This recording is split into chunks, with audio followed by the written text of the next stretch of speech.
शैतानिर्रजीम बिस्मिल्लाहिर्रहमानिर्रहीम अल्लाहुम्मा सल्लि अला सय्यदना व मौलाना मुहम्मदिन व अला आलि मुहम्मद। नाज़रीन अस्सलाम वालेकुम। आज तारीख़ है 23 जुलाई 2024। मैं अपने YouTube चैनल प्रवास पॉइंट ऑफ व्यू के साथ हाज़िर खिदमत हूँ। बहुत सी ख़बरें हैं लेकिन चंद एक पे बात होगी। सबसे पहले आज 2 दिन कल से लेकर आज तक कई प्रेस कॉन्फ्रेंसेस हो चुकी, वुज़रा आ गए, उसके मुकाबले में पीटीआई के रहनुमा भी आ गए। टॉक शोज़ में यही शोर पड़ा हुआ है। एक बयान इमरान खान का जो जेल में दिया गया बयान जो सहाफ़ियों के जो बात की, जो बाहर अखबारात में भी आज था कि बानी पीटीआई ने इमरान खान ने यह बयान दिया है कि 9 मई के जो वाक़यात हुए उसके लिए मैंने कॉल दी थी और कॉल मैंने ये दी थी कि पुरअमन एहतजाज करना है। तो उसका बड़ा बातें थी, सहाफ़ियों ने भी उनसे पूछी, उन्होंने जवाबात भी दिए थे। उनमें मेन मकसद वो जो था वो ये था कि इमरान खान ने ये कहा है कि क्योंकि उन्होंने, जब मैं इधर लाहौर में था अपने ज़मान पार्क में, तो उधर वो जो हालातों वाक़यात थे मेरे घर में, उन्होंने जो पंजाब पुलिस उसने जो किया, वो मुझे पता था कि मुझे इन्होंने गिरफ़्तार करना है। और उसके बाद जो गिरफ़्तार किया, जिस तरह किया, वो भी आप सबको पता है किसने किया, कैसे किया, क्यों किया। वहाँ पे दरवाजे तोड़कर उसको गिरफ़्तार किया गया। तो वो सारा देखे ना मिलाकर कड़ियाँ, तो वो सामने हर चीज़ आ जाती है। लेकिन क्योंकि जिसकी लाठी उसकी भैंस, आजकल यही चल रहा है। एक हमारी एस्टेब्लिशमेंट है, वो पूरी पार्टी बनी हुई है तहरीक इंसाफ के ख़िलाफ़। हालांकि ये गलत है, ना आइनी है, ना कानूनी है, ना अखलाकी है, लेकिन वो सीधा पार्टी बनी हुई है। वो मैं उस पर बात करता हूँ। लेकिन ये इमरान खान के बयान की बात कर रहा हूँ। उन्होंने बयान दिया, वावेला मच गया पूरे। जनाब वो जो मुस्लिम लीग के जो वुज़रा हैं, जिनकी बात कोई नहीं मानता, कोई सुनता नहीं, जब वो बात करते हैं तो वो ऐसे लग रहा है कि ये झूठ ही बोल रहे हैं, उनकी बात में असर नहीं है। तो वो लोग फिर आकर वावेला कर रहे थे।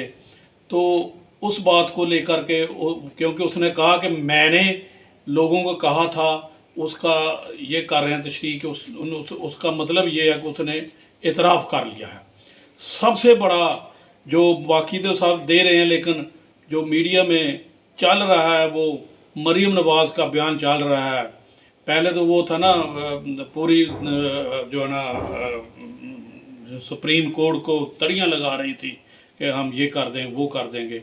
कल से वो ये कह रही है कि जी इमरान खान ने इतराफ़ कर लिया कि ये जुर्म जो हुआ 9 मई का, ये मैंने किया है। और ये वो बड़ी बढ़ चढ़ के वो बातें का, उसको जैसे कोई बात नहीं मिल गई। हालांकि उसके बाद कल उनके जो स्पीकर थे साहब का, वो कह रहे थे पीटीआई के कि जनाब ऐसा कोई बयान नहीं है, ये इसको गलत रिपोर्ट किया गया है। लेकिन उसके बाद आज वो सलमान रकनम राजा साहब, उसकी मुलाकात हुई। बाकी भी जो रहनुमा हैं, पंजोता साहब, उनकी भी मुलाकात हुई। वज़ीर आला जो केपी के, उनसे भी मुलाकात हुई। अलीमा खान की भी मुलाकात हुई, इमरान खान साहब। तो बाहर आगे बात की जो सलमान अकरम राजा साहब, जो बहुत बड़े वकील भी हैं, और मैं उसको MNA कहता हूँ, लेकिन उसको 47 से हराया गया, लेकिन वो MNA हैं। बहरहाल वो आकर आज तमाम टॉक शोज़ में ये कह रहा है कि ऐसा कोई बयान नहीं इमरान खान ने दिया, इसको तरोड़ मरोड़ कर पेश किया जा रहा है। तो इन सब की बातें जो है ना वो पीछे रह गई। अब वो सलमान अकरम राजा, क्योंकि नपी तुली बात करता है वो, तो उसकी बात को जो है ना वो वज़नी है। तो उसने ये कहा है कि ये कहाँ से साबित होता है, अगर उसने ये भी कहा है इमरान खान के उसने पुरअमन की बात की है, तो ये कहाँ से साबित होता है कि ये दहशतगर्दी उसने करवाई है। तो वो वही अपना ये कह रहे हैं कि वो जुडिशल इंक्वायरी क्यों नहीं करवाते? इसमें क्या मसला है? वो मसला है इसमें, उनका मुतालबा करवा लें। जो भी इमरान खान अगर गिल्टी होगा फांसी दे दें उसको, लेकिन आप जुडिशल इंक्वायरी क्यों नहीं करवाते? ये मेरा मतला है। ये सब ऐसे ही बह जाएगा, वो आर्टिकल 6 लगा देंगे, हम पार्टी बैन कर देंगे। क्या पार्टी बैन करने से लोग इमरान खान को छोड़ देंगे? क्या आप आर्टिकल 6 उस पर लगाएंगे इमरान को छोड़? मैं समझता हूँ ज़्यादा लोग उसके पास आएंगे। आपकी जो है ना क्रेडिबिलिटी वो नहीं है। उस पर भी मैं आऊँगा बाद में, जब मैं बात करूँगा एस्टैब्लिशमेंट की। क्रेडिबिलिटी इस गवर्नमेंट की कोई नहीं है, इनके वज़रा की कोई नहीं है, कोई नहीं इनकी मानेगा। और मेरा ख्याल है कि जब ये लेके जाएंगे ना सुप्रीम कोर्ट में, एक दिन में ये वोट जाएगी, ये तुक नहीं बनती। खुदा न खासा अगर फ़र्ज़ किया ये लगा भी लेते हैं आर्टिकल 6, या वो तो नहीं लगना, लेकिन वो जो अपना ये कह रहे हैं कि हम बैन कर देंगे, फिर क्या होगा? कि नई पार्टी नहीं बन सकती। क्या इमरान खान बेशक उसका ना कुछ भी हो, सिर्फ कह दे ये मेरी पार्टी है, कि उसको लोग वोट नहीं देंगे? यार ये तो सिर्फ आप दिल को तस्कीन देने के लिए, या जो आपके चंद वोटर सपोर्टर हैं उनको खुश करने के लिए तो कर सकते हैं, लेकिन ये कोई हल नहीं है। मुल्क जो है वो मज़ीद पीछे आप लेकर जाएंगे। तो एक दो बातें और हैं। मिसाल के तौर पर आजकल चला हुआ है कैपेसिटी पेमेंट, जो बिजली के कारखाने हैं। सबसे पहले, क्योंकि इस पर बहुत लंबी बात हो सकती है, मुख्तसर आज मैं करूँगा। सबसे पहले जो लोग कारखाने लगाने वाले थे, जिन्होंने मुआहदे किए, वो कौन लोग थे? पीपल्स पार्टी और नून लीग। और नून लीग ने तो ऐसे ऐसे मुआहदे किए कि खुदा की पनाह। आप पढ़ लें उनको, भाई खुदा के बंदों, जो बिजली हमें जिन्होंने देनी ही नहीं, उनको आप पेमेंट किस सिलसिले में कर रहे हैं? कौन सा मुआहदा आपने किया? मैं आपको बताऊं, यकीन से कह सकता हूं, उसके पीछे किक टैक्स होंगे, आपकी करप्शन होगी। और ये भी पता है, वो शहबाज शरीफ साहब हैं ना, जो आजकल 47 वाले वज़ीर आज़म, उनके बेटे, उनकी बहू, उनके भी IPPs उन्होंने लगाए हुए हैं। और उनकी मैं अभी बताता हूँ, मेरे पास पूरी फिगर पड़ी हुई है, कौन कौन क्या क्या ले रहा है कैपेसिटी पेमेंट के सिलसिले में। बाकी तो चलो जो बिजली लोग इस्तेमाल करते हैं वो एक अलग इशू है, अपने महंगाई का जो भी कर रहे हैं, लेकिन जो इस्तेमाल लोग करो उसके तो पैसे लें आप।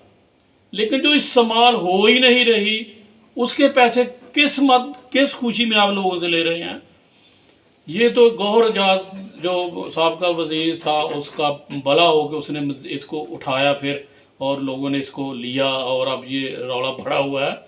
वरना ये तो दबा के हर चीज़ को बैठे होते। मैं आपको बताता हूँ कि कैपेसिटी पेमेंट जो है, उस सिलसिले में सबसे पहले मैं ये बताऊँगा कि शहबाज शरीफ साहब के जो एक बेटे और बहू हैं, उनके नाम पे है। और वो उन्होंने पिछले जो महीनों में या सालों में तो पता नहीं क्या क्या किया उन्होंने। अभी जो नई फिगर आई है 3 माह की, 68 करोड़ रुपया उन्होंने अभी तक ले लिया, जिसका 1 यूनिट भी लोगों को नहीं दिया। ये कहते हैं कि हम जी कुर्बानियाँ देंगे।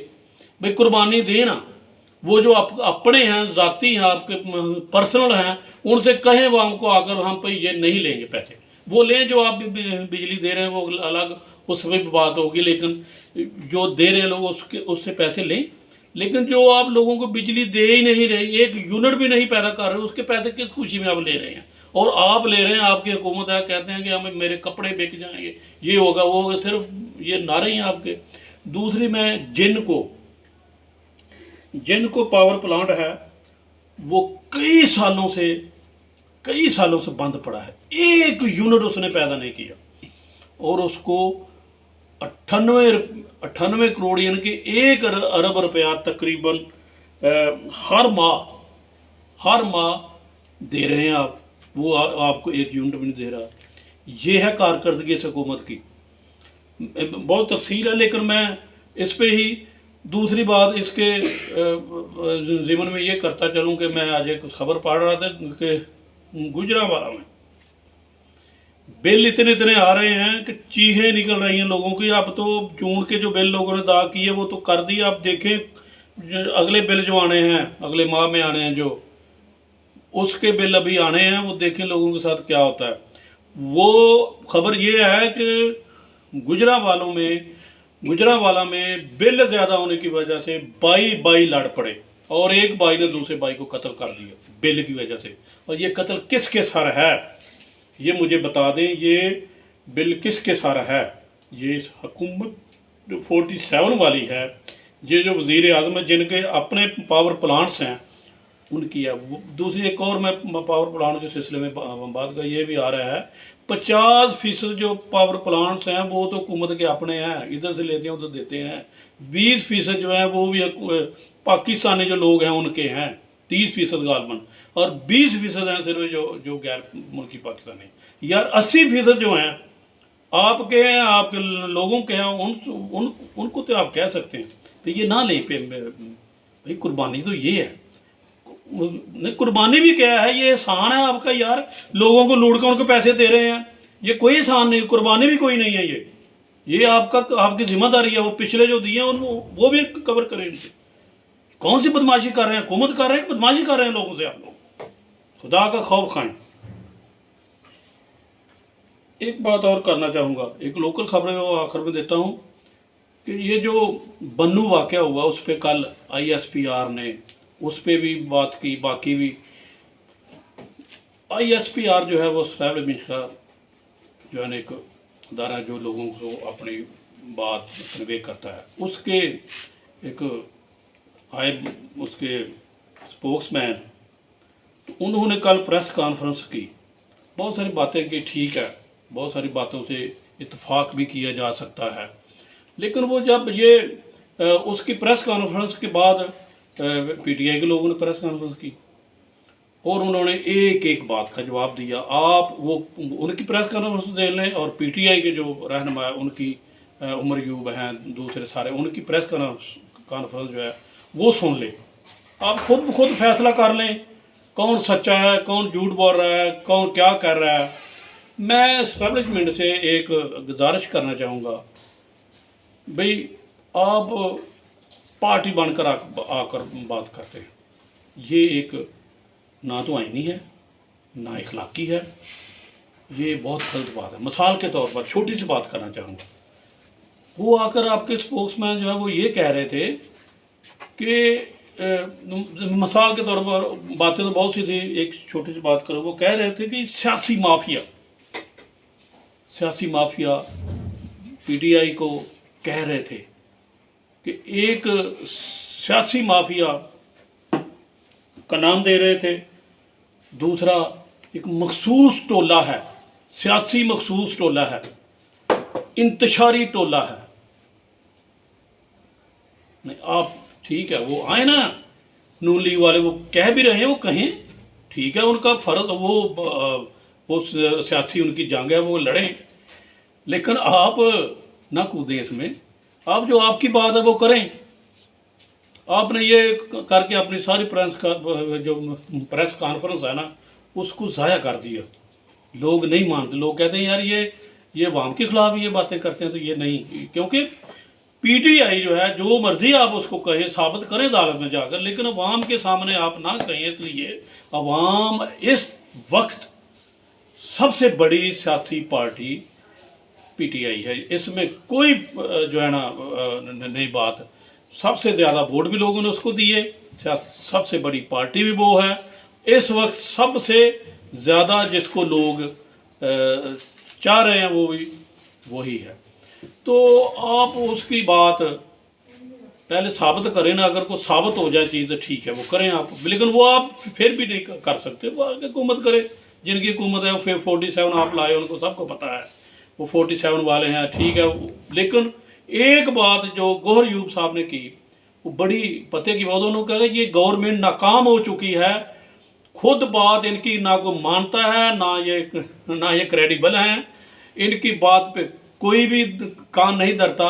तो इन्होंने, इनकी ये बहुत बड़ी नाकामी है कि ये सहारा लेते हैं एस्टैब्लिशमेंट का, ISPR का, वो आकर प्रेस कॉन्फ्रेंस करे। इसकी बात पे वजनी बात है कि वो खुद क्यों नहीं करते, उनसे क्यों ये काम करवाते हैं। तो जो काम कर रहे हैं उनसे भी रिक्वेस्ट है कि आप प्लीज़ अपनी बात करें, जो बन्नू में हुआ उस पे ये देखें, मैं सिर्फ एक दो फिक्रे में, ठीक है वो आपकी सारी बातें वो अलग इशूज़ पे हम बात नहीं करना चाहते, क्योंकि वो एक बड़ा अलमिया हुआ कि जो भी हुआ उधर जो वाक़या। मेरा एक सवाल है उसमें, और प्रेस में ये था कि वो जो उधर वाक़या हुआ उसकी सारी जिम्मेदारी जो है वो सूबाई गवर्नमेंट की है। ओके, ठीक हो गया, आपने बहुत अच्छी बात की, लेकिन मुझे ये बात भी आप कर देते, जो 9 मई में हुआ पंजाब में हुआ, उसकी जिम्मेदारी कौन है? उसकी जिम्मेदार कौन है? पंजाब हुकूमत नहीं थी उसकी जिम्मेदार। अगर उसकी जिम्मेदार उसकी केपी की गवर्नमेंट है, तो इधर जो भी हुआ उसका तो वो चलो आप नहीं बना रहे, लेकिन उसका मेरा भी मुतालबा है कि भाई आप वो बना देना जुडिशल कमीशन, तो वो बन जाए, वो जो भी फैसला करे वो जो सामने आ जाएगा सब कुछ। लेकिन वो जो उधर हुआ था 9 मई को, क्या वो कोई किसी कौन जिम्मेदार था उसका? कौन जिम्मेदार था उसका? उसका क्या हुकूमत जो वक़्त की थी वो नहीं जिम्मेदार थी? किसकी हुकूमत थी? PDM 1 sorry. तो इसी के साथ एक मैं और ख़बर जो लोकल है हमारी, वो ये है कि इधर आजकल बरसात का मौसम है, लोग मूंजी या धान जिसको कहते हैं उसकी फसल उगा रहे हैं। वो उधर अभी 2-3 दिनों में 2 वाक़यात हो चुके हैं जो रिपोर्ट हुए हैं। जो रिपोर्ट हुए इसके अलावा भी वाक़यात हैं, सुनने में आ रहा है, लेकिन जो रिपोर्ट हुए हैं वो 2 वाक़यात हैं। एक दीनपुर में वाक़या हुआ, एक मीरपुर गुजरा में। सांप डसने से 2 अफराद जो हैं वो जहां बाक हो गए। तो उसकी मेन जो उसके पीछे मैं बात करना चाहूँ वो ये था कि ये पंजाब हुकूमत है, बड़ी बढ़ बढ़ के बातें करती है। हस्पताल में शकरगढ़ THQ में उनके जो होते हैं ना अपने टीके होते हैं, कह लें उसको, या इंजेक्शन कह लें, वो उनके पास नहीं है। किसी किस्म के इलाज उनके पास नहीं है, अंदाज़ा लगा लें। हालांकि हमारा ये जो इलाका है ना शकरगढ़, इसमें मुंजी का हब है, इधर ये वाक़यात होने हैं, पहले भी होते रहे हैं, अब मज़ीद हो सकते हैं, अल्लाह ना करे कोई हो, लेकिन हो सकते हैं। उसके लिए मैं रिक्वेस्ट करूँगा THQ के MSA भी और दूसरे जो इनके ज़िम्मेदारान हैं कि वो इधर ये सहूलत जल्द अज जल्द फराहम करें। बहुत शुक्रिया, इसी के साथ इजाज़त चाहूँगा। Thank you.